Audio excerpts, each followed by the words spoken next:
آپ کیا کہتے ہیں ڈاکٹر صاحب؟ ان کی اس حالت کی وجہ کیا ہے؟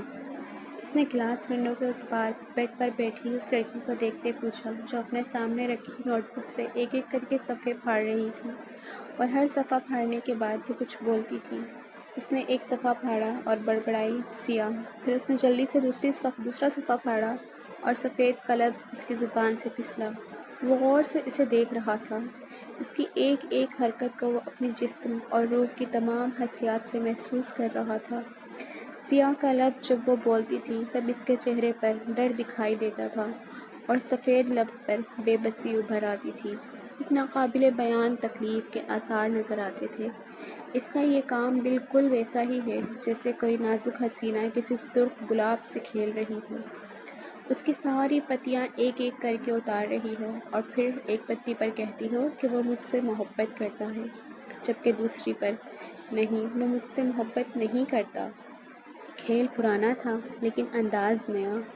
اس نئے کھیل میں دونوں سیاہ اور سفید دونوں لفظ اسے تکلیف دے رہے تھے۔ سیاہ سفید، سیاہ سفید۔ اس کے ہاتھوں میں تیزی آ گئی تھی۔ اس نے ایک بار بھی سر اٹھا کر آس پاس نہیں دیکھا۔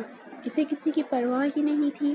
وہ شاید وہ کسی اور کو محسوس بھی نہیں کر سکتی تھی۔ جیسے جیسے نوٹ بک کے صفحے کم ہو رہے تھے ویسے ویسے اس کے چہرے پر خوف اور ڈر بڑھتا جا رہا تھا۔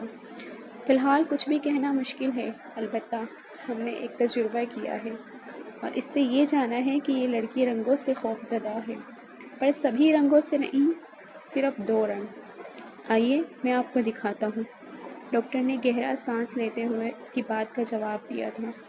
تبھی کمرے کا دروازہ کھلا اور ایک نرس 2 سویٹر لے کر کمرے میں داخل ہوئی، ایک سفید سویٹر اور ایک سیاہ۔ باہر کھڑی دوسری نرس نے کمرے کے باہر لگے بٹن کو دبایا۔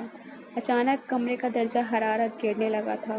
یہ اس لیے کیا گیا تھا کہ وہ لڑکی ٹھنڈ لگنے پر وہ کون سا سویٹر اٹھانے والی تھی، پر اس نے ایک بار بھی سر اٹھا کر دونوں نرسوں کو نہیں دیکھا۔ وہ پوری توجہ سے اپنے کام میں مگن رہی۔ سیاہ اور سفید کی گردان اسی تواتر سے جاری تھی۔ کمرے میں چاروں جانب کاغذ بکھرے پڑے تھے۔ کمرے کا درجہ حرارت 5 ڈگری پہ گرا تو اس کے ہاتھ اچانک تھم سے گئے۔ اسے شاید ٹھنڈ محسوس ہوئی تھی۔ اس نے سر اٹھا کر دیکھا تو ایک نرس 2 سویٹر لیے اس کے سامنے کھڑی تھی۔ وہ اسے ایک سویٹر لینے کو کہہ رہی تھی تاکہ ٹھنڈ سے بچ سکے، پر لڑکی کی نظر جیسے ہی سیاہ سویٹر پر پڑی وہ ڈر کر پیچھے ہوئی۔ وحشت اس کی آنکھوں اور چہرے دونوں سے جھلک رہی تھی۔